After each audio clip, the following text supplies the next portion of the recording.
जन भी थे तो यही कहा कि ऐसा ना समझो कि किसी साधन का परिचय नहीं या किसी साधन को किया नहीं, लेकिन उस सब साधन का फल आया है हृदय में। वो चीख चीख के कह रहे हैं कि राधा राधा पकड़ लो पकड़ लो। जो सौभाग्यशाली होगा वो पकड़ लेगा, नहीं तो नहीं पकड़ पाएगा।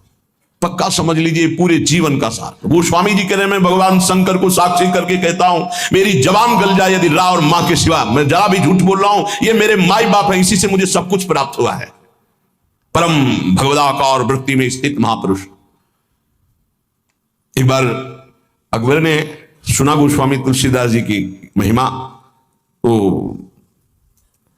कितना भी हो राजमद तो होता ही है, बुलाओ उनको और हमारी सभा में आकर चमत्कार दिखाएं। संतों ने सदैव इसलिए इन बादशाहों की आज्ञाओं का आदर किया है कि अगर नहीं जाएंगे तो कहीं ऐसा ना हो कि विपरीत भाव करके कुछ ऐसा आदेश कर दे जिससे भजन साधन करने वालों को भारी विघ्न पड़ जाए। मति है, राजमद है, कहीं उल्टा आदेश ना हो जाए, अपने लिए नहीं अपने धर्म में चलने वालों के लिए। गोस्वामी जी गए, उसने कहा, दिल्ली में था उस समय, उसने कहा कि कोई चमत्कार दिखाओ, आप सिद्ध हिंदू फकीर हो, कोई चमत्कार। उन्होंने कहा, मैं तो राम राम राम, इससे ज्यादा कोई चमत्कार ही नहीं आता है। फिर कहा, आप कोई चमत्कार दिखाइए, आप सिद्ध फकीर हैं तो कोई चमत्कार दिखाइए। उनका हाथ जोड़ के कहता हूं, मुझे कोई चमत्कार नहीं आता, मैं तो सिर्फ राम राम राम यही जपता हूं। बोले, आप जान रहे हो किससे बात कर रहे हो? हाँ, आप बादशाह हैं। बोले, आपको दंड भी दे सकते हैं? तो बोले, दे सकते हैं, बस राम राम, इससे आगे मैं जानता ही नहीं कोई चमत्कार। बंद कर दो उन्हें, जेल में बंद कर दो। वो ये परीक्षा करता था, जब सिद्ध चमत्कार कोई निकल आता था तो घुटने टेकता था, अन्यथा बादशाह तो था ही। बड़े बड़े संतों को बुलाया और उनसे चमत्कार की बातें कही। गोस्वामी जी को जब जेल में बंद किया तो उन्होंने हठीले हनुमान जी का स्मरण किया कि देखो भाई, हमें तो कोई चमत्कार आता नहीं महाराज, आप जानते हो वो आपके हम दास हैं, और स्वामी की बेइज्जती आपको भी पसंद नहीं आएगी। सब कहते हैं कि गोस्वामी सियाराम का दास है और आप भी सियाराम के दास हैं महाराज। अब आप देख लीजिए, करोड़ों असंख्यों न जाने कहां से बानर प्रकट हुआ कि ऐसे एक एक कंगूरा पकड़ करके बिल्डिंग को उखाड़ उखाड़ के फिर विध्वंस शुरू हो गया। हनुमान जी महाराज का आदेश, अष्ट सिद्धि नौ निधि के दाता है, ऐसा जानकी जी ने वरदान दिया था। देर नहीं लगा, हाहाकार मच गया पूरी दिल्ली में। बादशाह से कहा, चमत्कार शुरू महाराज, आपके जितने भी अंगरक्षक सैनिक जो संभल के उठा उठा के पटक रहे हैं बानर, और न जाने कितने कंगूरे गिरा दिए हैं, बिल्ली के विध्वंस हो रहे, मना लो महात्मा को, नहीं कुछ ही मिनट में पूरी दिल्ली को भी ध्वंस कर देंगे, आपके जितने महल हैं। तुलसीदास जी के चरणों में गए, प्रणाम के बोले, पहले चमत्कार दिखा दे। बोले, अब भी कह रहा हूं, कोई मेरा चमत्कार नहीं, हम सिर्फ राम राम जानते हैं। ताज उतार के रख के चरणों में बड़े सम्मान से विदा, केवल नाम विश्वास एक राम नाम को। एक ऐसे महापुरुष हैं गोस्वामी तुलसीदास जी, हृदय से कहता हूं, जो प्रेम में, ज्ञान में, वैराग्य में, योग में सबसे बढ़े चढ़े हैं। किसी भी विषय को देख लो, रामचरितमानस में सरल भाषा में ज्ञान, वैराग्य, भक्ति, दैन्यता, योग, बोध सब विराजमान है। बड़े अद्भुत महापुरुष। दैन्यता की तो मूर्ति और ज्ञान के समुद्र है, और वैराग्य की चरम सीमा है, चरम सीमा। और अनुराग का तो कहना ही क्या है। कह रहे, मानत नहीं परतीति, ये कोई विश्वास नहीं कर पा रहा नाम पर। एक माया का ऐसा प्रभाव है, क्योंकि नाम पे विश्वास हो गया, काम बन गया। जितने महाभागवत भक्तों के चरित्र हैं आप पढ़कर देख लीजिए, सब नाम प्रेमी पाए गए। और जहां नाम नहीं है तो वहां देखा है, सब साधन करने पर भी प्रमाण है, एक नहीं लाखों प्रमाण ऐसे मिले हैं। कल भी आपको बताया था, ऐसे आए, बहुत सुंदर साधन चल रहा है, लेकिन उनका प्रश्न था, मेरा मन चंचल और अशांत है। बस सरल भाषा में समझ लीजिए। एक उदाहरण दे चुके हैं सत्संग में कई बार, कि एक संत ने प्रेत सिद्ध किया, गुरु प्रदत्त मंत्र से प्रेत प्रकट हुआ और कहा कि हमें काम बताओ, नहीं हम उठा के पटक देंगे। तो जहां काम बताते चट कर देता वो, अब काम बताओ, नहीं उठा के पटक देंगे। वो परेशान हुए, बोले 2 मिनट तुम इस काम को बराबर करते रहो, मैं आ रहा हूं। गुरु जी के पास गए, बोले तो आफत हो गया। वो कह रहा काम बताओ, नहीं तो उठा के पटक देंगे। तो वो काम बताओ, पटकने का नंबर कैसे आएगा, एक खंभा गाड़ दो, उसे कहो चढ़ो उतरो, जब और काम होगा तो बताएंगे इसी में चढ़ो उतरो। हाँ, तो जानते हो प्रेत कौन है? मन। अगर इसको काम में नहीं लगाया तो उठा के पटक देगा किसी विषय में ले जाके। क्या करो, नाम का खंभा गाड़ दो, राधा राधा राधा, चढ़ो उतरो, राधा राधा राधा। जब कोई काम होगा तो बताएंगे राधा राधा राधा, सिद्ध हो जाओगे। नहीं उठा के पटक देगा काम में, क्रोध में, लोभ में, मोह में, मद में, मत्सर में। इसके बहुत तरीके हैं, समझ ही नहीं पाएगा। बाद में समझ में आता है कि गिर गए, गिरते समय समझ में ही नहीं आता गिरते हैं। ऐसा विचित्र इसका आकर्षण है मन का। तो मानत नहीं प्रतीत अनत ऐसो ही स्वभाव मन बाम को। ये विरुद्ध चलता है, शास्त्र विरुद्ध चलता है, गुरु के विरुद्ध चलता है, मन के विरुद्ध चलता है। बड़ा विचित्र खेल है। जैसे आप खिड़की से देख रहे हो, नीचे वाला देख ना पा रहा हो कि तुम्हें देख रहे, ऐसे गुरुदेव सबको देखते रहते हैं, हर दृश्य को देखते रहते हैं। गुरुदेव कौन है? प्रभु है, प्रियालाल ही है, वो सब देखते रहते हैं। आपको लग रहा है मुझे कोई नहीं देख रहा, वो देख रहे हैं। ऐसो स्वभाव मन बाम को, हरि की गुलामी छोड़कर, हरि की दास्ता को छोड़कर, रुपये की, भोगों की, नाना प्रकार की वासना की गुलामी स्वीकार करता है, वो कभी गुरु का शिष्य नहीं हो सकता, गुरु का पट्टा नहीं हो सकता। गुरु मेहरबान, चेला पहलवान। यदि गुरु की कृपा है तो काम, क्रोध, लोभ, मोह, मद, मत्सर धज्जियां उड़ाता है, वही उपासक है। जो घुटने टेक कर भोगों में बैलेंस बना के चलते हैं, वो गुरु कृपा पात्र नहीं होते। वो ऐसो ही स्वभाव मन बाम को, बाम विरुद्ध आचरण करना, मुंह छुपाते हैं, कहीं गुरु की दृष्टि ना। वो देख रहे हैं, वो ऐसी जगह से देख रहे हैं जहां तुम्हारी दृष्टि नहीं, वो एक एक चाल देख रहे हैं। वो छुप के सोचता है कि मैं निकल गया, वो देख नहीं पाए, और तुम्हारा छुपना, तुम्हारा निकलना वो सब देख रहे थे, पर वो मुस्कुरा रहे थे। बेटा, ये तुम अपने आप को फंसा रहे हो, कहीं और कोई छल कपट नहीं कर रहे, अपने आप का नाश कर रहे हो। अगर तुम इस तरह से अपने जीवन को व्यतीत करने को ठाना था तो ये कंठी और तिलक, ये भगवत मार्ग क्यों स्वीकार किया था? खूब संसार में राग रंग में मगन कौन किसको देखता है? यदि तुम्हारे ऊपर कृपा हुई है तो सही मार्ग का अनुसरण करो, विरुद्ध मार्ग क्यों स्वयं अपने हृदय में क्यों बैठा ले हुए हो? स्वयं पतन के मार्ग में क्यों जा रहे हो? पर गोस्वामी जी कह रहे हैं, मेरे कुटिल मन का स्वभाव बन गया है कि इसे विश्वास नहीं हो रहा प्रभु के नाम पर, और ये विरुद्ध चल रहा है।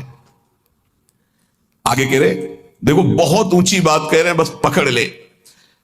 उन महापुरुष ने बताया कि मैं वेदांत का अनुशीलन करता हूं, तो पढ़िबो पर्यो न छठी छमत लिगु जजुर अथर्वन शाम को, व्रत तीरथ तप सुनि सहमत पची मरे करे तन छाम को, विश्वास एक राम नाम को। पकड़ लो भाई, कह रहे ये पढ़िबो पर्यो न छठी छ न्याय शास्त्र, वैशेषिक, सांख्य, योग, मीमांसा, वेदांत, ये छह, और ऋगु यजुर अथर्वण साम, ऋग्वेद, यजुर्वेद, अथर्वेद, सामवेद, ये चार वेद। बोले मेरे छठी में भी नहीं रखा गया इनको, मैं वो अनन्य निष्ठ नाम का हूं। अब भाव दूसरा इसका लीजिए कि जो चारों वेदों को कंठस्थ किए हैं और छह न्याय, वैशेषिक, सांख्य, योग, मीमांसा, वेदांत का संपूर्ण ज्ञानी है, लेकिन वो नाम जप नहीं करता है। बस ये बात हमने देखी, ये देखी है, इसी में चले हैं। नाम जप नहीं करता और व्रत भी करता है, तीर्थ भी स्नान करता है, तपस्या भी करता है, तो सुनि सहमत पच मरे करे तन छाम को। पच पच के मर जाए तो भी वो अपने मन को भगवदाकार नहीं कर सकता, ये पक्का। ये भाई शायद है आप लोगों में कोई ऐसा हो जो इनमें प्रवेश पाए हो, ऋग्वेद, सामवेद, अथर्वेद, यजुर्वेद, या न्याय शास्त्र, वैशेषिक शास्त्र, सांख्य शास्त्र, योग शास्त्र, मीमांसा शास्त्र, वेदांत शास्त्र। इसके बाद व्रत तीरथ तप सुनि सहमत पच मरे करे तन छाम को। वो व्रत भी करते थे, रोज गंगा स्नान, रोज देव आराधन, रोज वेदांत अनुशीलन, बड़े अच्छे वयोवृद्ध हो चुके। फिर उन्होंने कहा, मैं पर्दा करके नहीं बोल रहा हूं, खुला बोल रहा हूं, सच्ची बोल रहा हूं कि मेरा मन बहुत चंचल है और अशांत है, धन्य है। इस समय जो गोस्वामी जी कह रहे हैं कि सहमत पच मरे करे तन छाम को, चाहे उपवास करके शरीर छीड़ कर दे, पच पच कर मर जाए, तो भी बिना नाम जप के स्थिति नहीं आ सकती, पक्का। इसलिए पक्का कि इसी मार्ग में चला, इसी मार्ग में। जैसे कागभूषुंड जी महाराज कह रहे कि सकल कर्म कर थक्यो गोसाई, और सुखी न भयो आज की नहीं, पायो परम विश्राम राधा राधा राधा। कह रहे कि चारों वेद कंठस्थ हो, छयो ये खूब व्रतानुष्ठान करके शरीर सुखा दिया हो, तपस्या करके पच पच के मर जाए, फिर भी वो स्थिति नहीं आएगी जो नाम से आती है। यदि नाम नहीं तो वो स्थिति नहीं, पक्का। ये बहुत जगहों में देखा। एक बहुत सुप्रसिद्ध भारत लेवल के महापुरुष, जब वही 24 वर्ष की अवस्था होगी लगभग, तो मिले। उन्होंने संस्कृत में पूछा, किम नामधेय, तुम्हारा नाम क्या संस्कृत में? तो आनंद स्वरूप उस समय ब्रह्मचर्य का पूर्णता होकर महावाक्य में, तो व्याकरण कितना पढ़े हो? कभी गए ही नहीं, पाठशाला ही नहीं गए व्याकरण की। तुम्हें संस्कृत का कैसे ज्ञान है? नाम के प्रभाव से। ये सब पूरी श्रद्धा वाली बातें मुझे नहीं पसंद है। वेदों का स्वाध्याय करो, शास्त्र स्वाध्याय करो, विद्वान बनो। अभी तुम्हारी नई अवस्था है, तुमको हाथ उठा के कहता हूं, आजीवन अपना व्रत है कि केवल नाम ही हमारा जीवन है। अब इसके आगे हम कुछ पढ़ना नहीं चाहते। आज जो आप सुन रहे हो, ये वेदांती की नहीं बात सुन रहे हो, ये आप किसी व्याकरणाचार्य की बात नहीं सुन रहे हो, किसी शास्त्री और आचार्य की बात नहीं सुन रहे हो, एक गांव में पढ़े हुए कक्षा 9 के स्कूल की विद्यार्थी की बात सुन रहे हो। ये केवल नाम का प्रभाव है, जो हमें खुद पता नहीं कि हम क्या बोलने वाले हैं। एक आंतिक में एक आए थे जिनकी इतनी डिग्रियां थी संस्कृत की केवल, और शंकराचार्य आदि को जो उन्होंने पढ़ाया है, कई शंकराचार्य उनके ऐसे झुके हुए और वो ऐसे किए हुए गुरु पद पर, इधर है तिरुपति बालाजी के वो आचार्य और सब आए। वो कह रहे थे कि आपका प्रवचन सुनकर के बस इतनी इच्छा हुई कि एक बार दर्शन करें। कि हमारा प्रवचन, इतनी डिग्रियां, इतने बड़े, तो ये हमारा प्रवचन नहीं है, ये नाम का प्रताप है, बस केवल नाम का प्रताप। सत्य मानो, विश्वास कर लो। गोस्वामी जी कहते कि बस ये मानत नहीं प्रतीति अनंत ऐसो इस स्वभाव मन बाम को, ये पकड़ नहीं पा रहा। खुली बात रखी, कोई ऐसा ज्ञान नहीं है जो यहां स्फुरित ना हो जाए यदि नाम चल रहा है। किसी भी जिस क्षेत्र की कभी चर्चा नहीं सुनी, कभी गए नहीं, कभी देखा नहीं, उसका प्रश्न होता है और ऐसा श्री जी उत्तर दे देती है कि बाद में पूछते कोई संशय? बोले कोई संशय नहीं। और जब हम उसको उत्तर सुनते हैं खुद, तो हम श्रोता बन के सुनते हैं, वक्ता कोई और था। केवल नाम नाम मान लीजिए। तो कह रहे करम जाल कलिकाल कठिन, आधीन सुसाधित दाम को, ज्ञान विराग जोग जप तप भय लोभ मोह को काम को।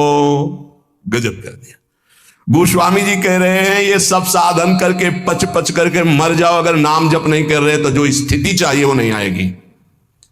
कर्मकांड कर लो, कलयुग है, धन की लालसा रखोगे, जो बोलोगे जो करोगे उसके अंतर में होगा धन। भगवान की चर्चा, भगवान का नाम, भगवान की महिमा अमोघ अनंत। तो तुमको कहां विश्वास है प्रभु पर?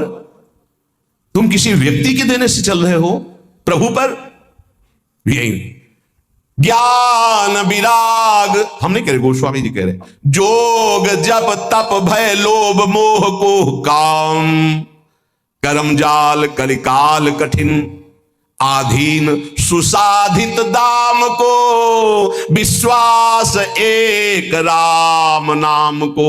ये दशा क्यों है? विश्वास नहीं है प्रभु पर। किसी ने प्रश्न किया एकांतिक में कि मैं भगवत चर्चा करता हूं, नाम कीर्तन करता हूं, उसके बदले में भेंट लेता हूं और परिवार का पोषण करता हूं, क्या दोष है? कदापि नहीं।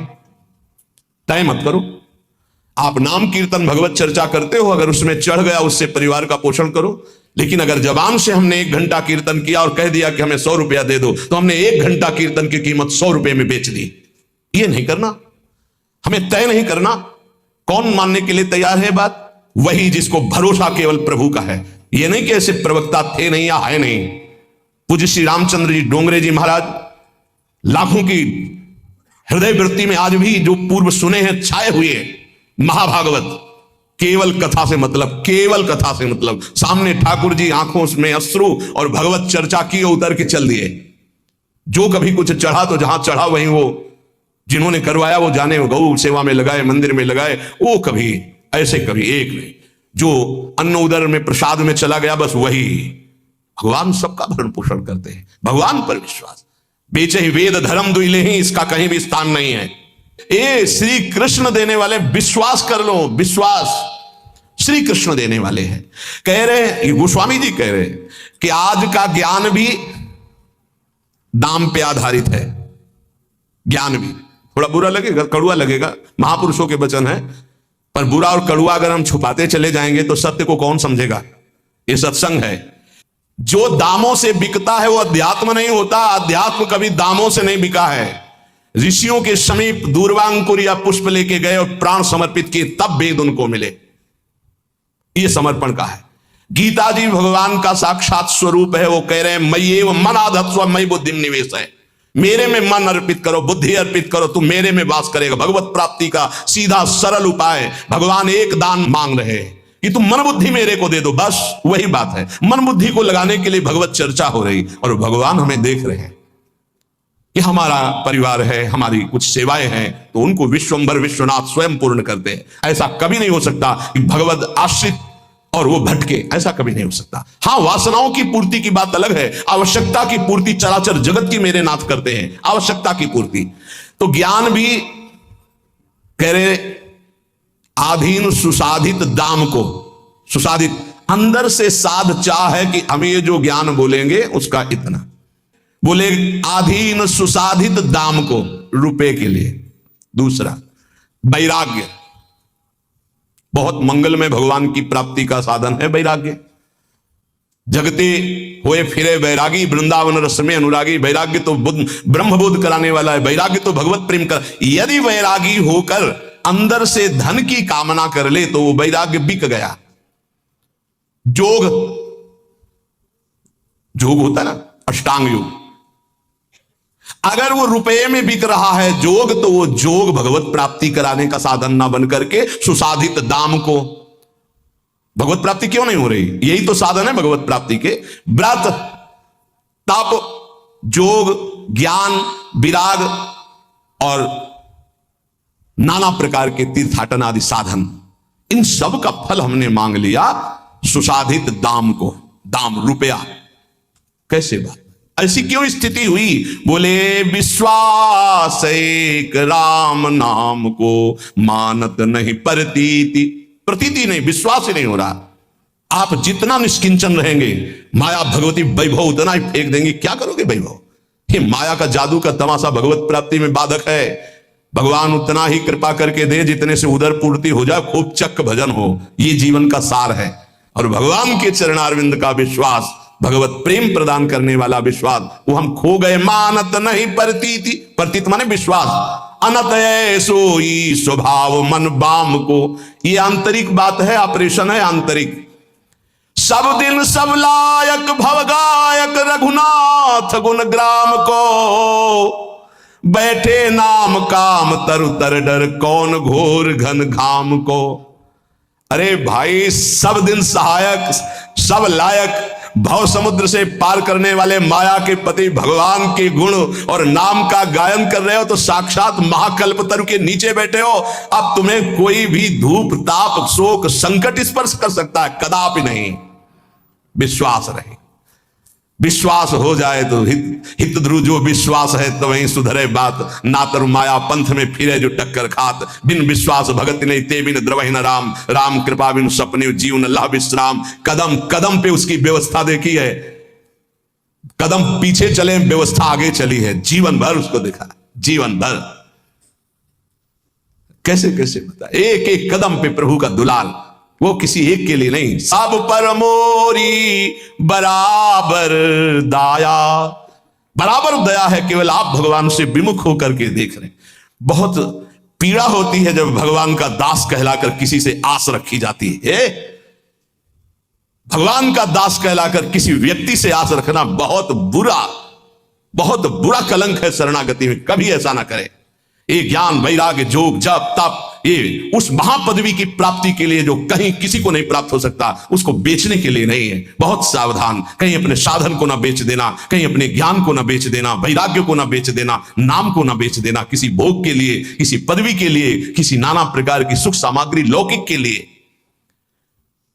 गोस्वामी जी कह रहे हैं, जो श्री प्रभु के गुण गाते हैं, प्रभु का नाम कीर्तन करते हैं, वो महाकल्प तरु की छाया में बैठे हैं। उनको कौन ऐसा है, संकट ताप कौन ऐसा है जो स्पर्श कर सकता है?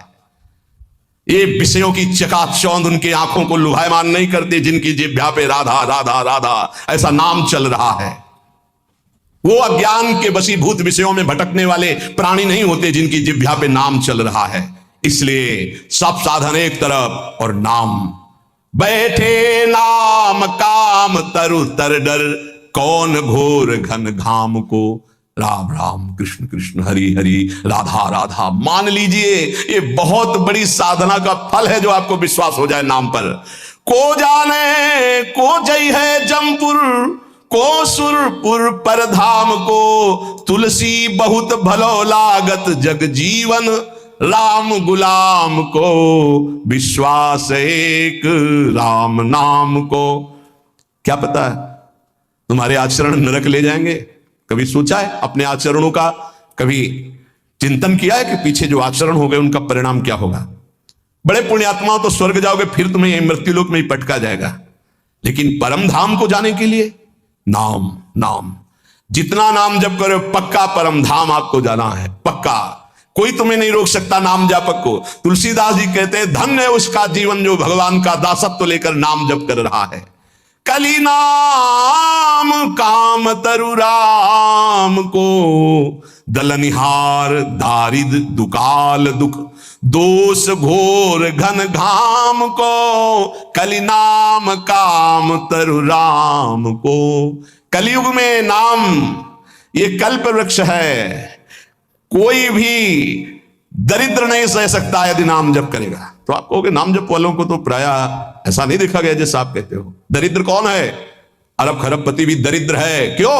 उसकी बहुत बड़ी मांग है। वो लाखों में संतुष्ट होने वाला नहीं है, उसको अरबों खरबों चाहिए। बड़ा दरिद्र है वो। उसकी अंदर की वासना इतनी बढ़ी हुई है, वो एक सीमा में नहीं है। आज ये कल वो भोगा, परसों वो भोगा। दरिद्र है वो। बाहर से बहुत चिकना चुपड़ा वस्त्र और रूप दिखाई दे रहा, अंदर से गंदगी भरी है। मनमानी आचरण करते हुए धन का चिंतन होना, 1 अरब 1 खरब, इससे ये बड़े दरिद्र हैं। वो 1 रुपया मांगकर फुटपाथ में बैठकर जी रहा है, वो छोटा भिखारी है। वो करोड़ों में संतुष्ट नहीं हो रहा, वो बड़ा है। दरिद्र कौन? जिसका संतोष धन नष्ट हो गया है, जो भगवद आश्रय रहित है, वो दरिद्र है। कोई भी हो, चाहे वो त्रिभुवनपति इंद्र क्यों ना हो। समझना है महान कौन? धनी, जिसके हृदय में भगवान का नाम चल रहा है, संतोष है। तो सुरपति नरपति लोकपति तिनके भावे घास, और रहे परम आनंद में तज सबही की आस। डर और चाह ये दो जिसकी मिट गई वही बादशाह। डर और चाह ये दो जिसकी बनी हुई है वही माया का गुलाम। डर और चाह ये दो शब्द देख लीजिए, अंदर झांकिए, ये बैठे हुए हैं। डर और चाह, जिसकी डर मिट गई, निर्भय निर्भय निडर हो गया, और चिंता चाह मिट गई, वही भगवान का दासत्व प्राप्त किए हुए नाम जापक होता, चाहे गृहस्थ हो चाहे विरक्त हो। दलनिहार दारिद्र, वो दरिद्र नहीं हो सकता। सुदामा जी दरिद्र थे क्या? जैसे कह देंगे फटा पुराना कपड़ा पहना करके हम सुदामा जी को दिखाए कि सुदामा जी ऐसे। सुदामा जी जैसे धनी अरे कोई त्रिभुवन में बिरले होते हैं। दरिद्र वो है जिसके पास नाम रूपी धन नहीं है, जो असंतोषी है, जो भोगी है, विषयी है, वो दरिद्र है। जो निष्कामी है, जो जितेंद्रीय है, जो भगवान नाम जापक, उसे दरिद्र कहा जा सकता है। दलनिहार दारिद्र, हे अखिल कोटि ब्रह्मांड नायक, जिनके सामने आकर के बैठा हुआ है वो बड़े धनी। अजित को जीत लिया जिन्होंने, उनको तुम गरीब कह सकते हो? उनको तुम दरिद्र कह सकते हो? नहीं, दरिद्र वो है जो वासना के भूत में भटक रहे हैं, जो भगवत अनुराग से तृप्त हैं, वही सबसे बड़े धनी हैं। दलनिहार दारिद्र दुकाल दुख। आहा, गोस्वामी जी कह रहे हैं दुकाल दुर्भिक्ष, पूरा संसार सही पूछो तो जो भगवदानंद से रहित हो सब दुर्भिक्ष में है। कौन तृप्त हुआ है आज तक भोगों में? बता दो। कोई सम्राट, कोई भी त्रिभुवन का जो भगवान से विमुख हो, संतुष्ट हो। महाराज ययाति ने अपनी जवानी भोगी, अपने बेटे की जवानी भोगी लेकर के, लेकिन तृप्त हुए क्या? तब उन्होंने लिखा एक भगवत विमुख अजितेंद्रीय पुरुष को विश्व की समस्त स्त्रियां, समस्त जौधान्य भोग सामग्री मिल जाए तो भी वो तृप्त नहीं हो सकता। यह है दुर्भिक्ष, यह है दरिद्रता। एक बार मैं देख पाऊं अपनी स्वामिनी को तो जन्म जन्म की मलिनता और चंचलता छूट जाए। छिन छिन पियत स्वरूप माधुरी, इक रस देवश गवाओ। बस आपके ही नाम रूप चिंतन में हमारा प्रत्येक क्षण व्यतीत हो। हे स्वामिनी, जब आपका रूप देख पाओगे तो एक उन्मत्तता बढ़ती है, रूप की उन्मत्तता होती है। एक रूप का रसाशव है जो सखियां पान करके हर समय छकी होकर भी प्यासी रहती है। यह ऐसा प्रेम रस है कि पान करने पर रसमत्तता बढ़ती है पर प्यास भी बढ़ती है। नाचत हंसत मत रस छाकी, डोलत जगत हंसाऊं। ये जगत हंसे के देखो पागल है, कभी नाच रहा है, कभी हंस रहा है, कभी गा रहा है। अपनी प्यारी जू की रूप माधुरी का रसासो ऐसा चढ़ा कि बाह्य दशा बदल गई। छिन छिन रुदन करंत, छिन गावत आनंद भरी, छिन छिन हर हसंत, यह जो कृपा हरिवंश की। नाचत हसत मत रस छाकी, डोलत जगत हंसाओ प्रियाजू। मेरी स्वामिनी कबहू कसरी मुख देखन पाओ। भोरी सपने हुआन न जाने, न माने न देखे। तभी अधिकार बनता है प्यारी जू प्यारे जू से रूप दर्शन की मांग का, और तभी मांग पूरी होती है। भोरी सपने हूं आन न जाने, न माने न देखे। जागृत स्वप्न सुषुप्ति स्फुरत में राधा पदाब्ज छटा। अगर करवट बदली सोते समय, थोड़ी भी चेतना जाग राधा, तो समझो कि हमारे रंग आ रहा है। किसी कारणवश नींद भंग हुई, आपकी चेतना जागृत हुई, तो प्रियालाल राधा राधा, तो समझो कि आप में तन्मयता बढ़ रही है। अगर चिंतन करना पड़े, सुबह का टाइम भजन करना है, अभी रंग नहीं आया, वो ये धाम कर देगा। बहुत बड़ी महिमा है, बस इसकी रहनी से रहो। ये धाम ऐसी व्याकुलता पैदा कर देगा कि पूछा जाए क्या चाहिए तो कुछ प्रश्न नहीं, कोई चाह नहीं, कोई चाह नहीं, पर वो व्याकुलता है, वो रोना है, वो तड़पना है। क्या चाहिए? कोई गति, कोई धाम, कोई कुछ नहीं, कोई वहां प्रश्न ही नहीं। तन मन के बिछुरे नहीं, पर चाह बढ़े दिन रहन, कबो संजोग न मानहि, देखे भरी भर ने। किसी साधन से नहीं होता है, किसी साधन से नहीं। यागुण साधन ते नहीं हुई, तुम्हारी कृपा पाओ कोई कोई। कोई कोई में अपने लोग ही हैं जो खींच कर लाडली जो हमें जगत जंजाल से श्रीधाम वृंदावन की पावन भूमि में बैठने का अधिकार दिया, इस रज में बैठकर भगवत चरित्र सुनने का जो सौभाग्य दिया, ये हमारा आखिरी जन्म है। ये कोई कोई में हम ही हैं, हम ही सब हैं। भोरी सपने हुआन न जाने, न माने न देखे। जागृत स्वप्न सुषुप्ति सूरत में राधा पदाब्ज छटा। देह गेह बिसरावो मेरी लाडली, कबहू कसरी मुख देखन पाओ। एक बार यदि आपकी रूप छटा हमारे नेत्रों में समा जाए स्वामी जू, तो देह गेह लोक परलोक जागृत स्वप्न सुषुप्ति इन सबसे ऊपर अवस्था आ जाए। देहातीत गुणातीत कालातीत अवस्था जागृत हो जाए। इसलिए स्वामी हम पर कृपा करो कि हम अपनी लाडली जू को देख पावे, क्योंकि लालजू की कृपा के बिना लाडली जू तक पहुंच नहीं है। लाल रंगीलो गाइए तो प्रीति रंगीली पाइए। ये धनी है और धन है श्री किशोरी जू। नख शिखलो अंग अंग माधुरी मोहे श्याम धनी। जब श्याम धनी कृपा करें तो उनके परम धन प्रेम समुद्र का सार रूप सांद्रानंद घन प्रेम मूर्ति किशोरी तब हमारी क्षमता बने कि हम देख पावे। नहीं तो प्यारो ढूंढ क्षमते नहीं अच्छी सुखादि नाम तु ध्यान गम। कबहू का नैन भरी रूप दिखावो लाडली, कबहू का नैन भरी रूप दिखावो। ये बस टेरने से ही काम बनता है। पुकार पुकार कर रोते हुए जब हम प्यारी जू से प्रार्थना करते हैं, रुदु सुस्वरम राजन कृष्ण दर्शन लालसा। गोपी जनों ने भी रो रो के ही श्री कृष्ण को प्राप्त किया। महामहिम श्री कबीरदास जी कहते, कबीरा हंसना छोड़ दे, रोने से कर प्रीति, बिन रोए किन पाइया प्रेम प्यारा मित। जगत के लिए तो सब रो रहे हैं, जगदीश के लिए कौन रो रहा है? देह सुख के लिए, देह संबंधियों के लिए, अपनी वासनाओं की पूर्ति के लिए सब रो रहे हैं, लेकिन प्रभु के लिए कौन रो रहा है?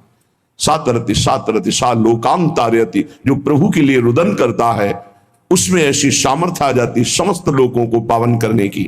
कबहू का नैन भरी रूप दिखावो, ये टेर तब होती जब रात दिन भजन होता है, फिर लगता है आज की भी शाम गई, आज का भी दिन गया। जिनके लिए हमारा जीवन है, जिनके लिए हम एक एक पल सुमिरन में व्यतीत कर रहे हैं, उनको देख नहीं पा रहे तो हाय हाय मच जाती। तब पुकार होती, कहां हो प्रभु? तब भगवान जो योग माया के द्वारा आवृत किए हुए दृष्टि हैं, उसी समय अनावृत कर देते हैं, फिर दृष्टि में वो देख पाता है। अभी हमारी दृष्टि के सामने त्रिगुण माया और फिर योग माया, ऐसे थोड़ी भगवान सामने है, यही है। जब हर कण में है, हर क्षण में है, हर व्यक्ति स्थान में है, तो मुझे क्यों नहीं दिखते? क्योंकि त्रिगुण माया का पर्दा चढ़ा है, उसके ऊपर योग माया आवृतम। पहले भगवान कृपा करें, त्रिगुणातीत स्थिति दे, फिर भी नहीं, ऐसा नहीं त्रिगुणातीत स्थिति को प्राप्त श्री श्यामा श्याम को देख ले, नहीं, फिर योग माया अनावृतम, योग माया का अनावृत कर दे, तब जाकर उनका साक्षात्कार हो।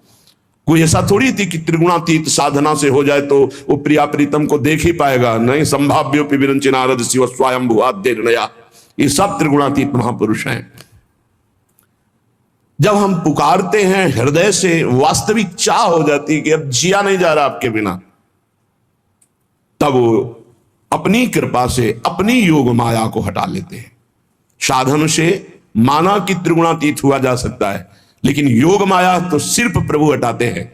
इसीलिए यह गुण साधन ते नहीं हुई, तुम्हारी कृपा पाओ कोई कोई, तुम्हारी कृपा तुम्हें रघुनंदन, जाने भगत भगत और चंदन। जब वो कृपा सिंधु कृपा करते हैं तो योग माया का अनावृत कर दे, जो ही पर्दा हटा योग, वो अद्भुत रूप माधुरी। नैना दरस रूप रस प्यासे, अब न बहुत तरसावो मेरी लाडली, नैनो भरी रूप दिखाओ। ये तब तड़पन होती जब सब जगह से अपनापन हटकर प्रियाजू के चरणों में लगता है, तो कब देखूं अपनी श्यामाजू को, कब देखूं अपने लालजू को, जिनके लिए हमने जीवन अर्पित किया, रात दिन जिनका सुमिरन करते हैं, वो हमारी दृष्टि में नहीं आ रहे। भारी व्याकुलता, भारी पीड़ा, नहीं खान पान ते भावे है, नहीं कोमल वसन सुहावे है, सब विषय लगे ते खारा है, हरियासिक का मग न्यारा है। न लाज तीन लोकन की, न वेद को कहो करे, न शंख भूत प्रेत की, न देव जच्छते डरे, सुने न कान और की, दृश्य न और इच्छना, ना का हो सो बोलिबो, ना कोई व्यवहार, बस अपनी कुंवर किशोरी को जियत निहार निहार। अब आ गया रूप, जब सर्वत्र से लोक रीति कुल रीति सर्वत्र से चित्त हटकर एकमात्र प्रियालाल में केंद्रित हो गया, हटाए नहीं हट रहा, जैसे अभी लगाए नहीं लग रहा, विषयों में जा रहा है। ऐसे जब कृपा पात्र साधक प्रयत्नशील होकर गुरु प्रदत्त उपासना में चित्त को समाहित करता है तो हटाए नहीं हटता। रात दिन परमानंद की बाढ़ आती है। अभी परमानंद का परिचय ही नहीं जाना कि परमानंद किसे कहते हैं। जब विषयानंद का त्याग हो तब तो परमानंद के मार्ग में कदम बढ़े। मृदु मुस्कान मनोहर आनंद,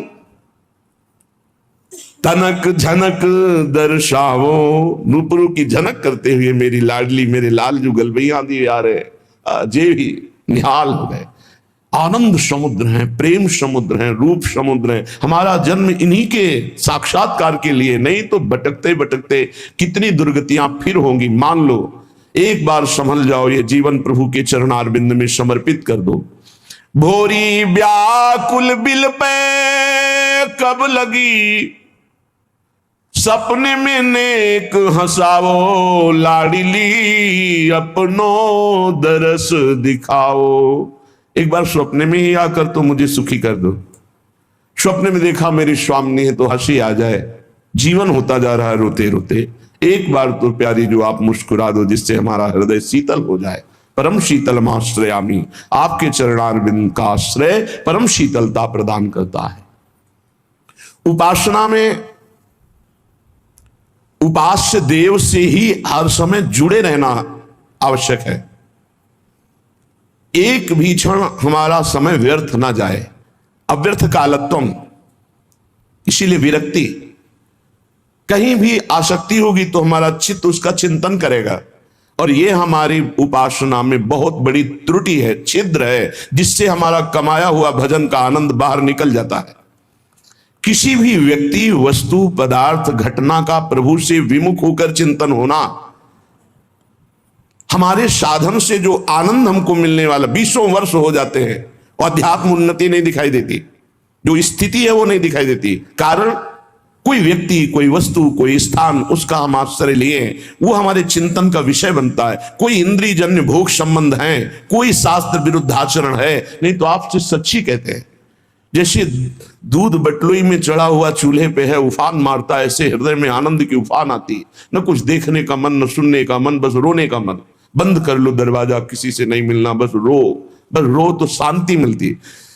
एक वेग आता है, रोने का एक वेग आता है, चिल्ला चिल्ला कर रो तब शांति मिले। वो पता नहीं कैसा है, ये क्यों नहीं होता।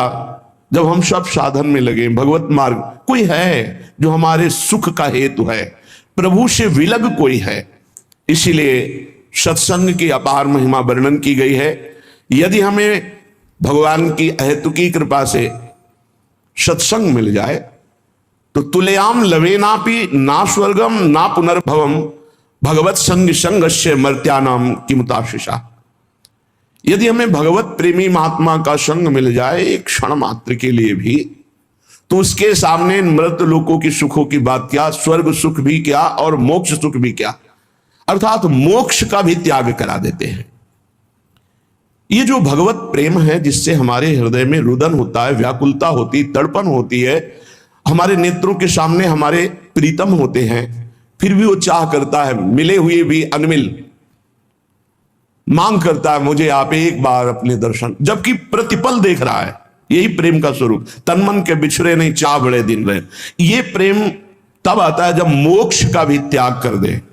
अभी तो चंद रुपए का त्याग नहीं हो सकता, चंद भोगों का त्याग नहीं हो सकता, जब स्वर्ग के भी भोग सामने उपस्थित हो, उनमें भोगने की इच्छा ना हो, और मोक्ष सुख का भी अधिकार हो, और मोक्ष सुख त्यागी हो। बहुत ऐसे हे भाव से मोक्ष सुख का त्याग प्रेम में हो जाता है। वेणु कानन क्वणित श्रवण सुंदर सुनत मुक्ति सम सकल सुख पाए पग पेली। जहां हमारी प्यारी जो प्यारे जो जहां बंशीनाद हो रहा है, जहां अद्भुत रूप सौंदर्य की प्रेम की वर्षा हो रही है, मोक्ष सुख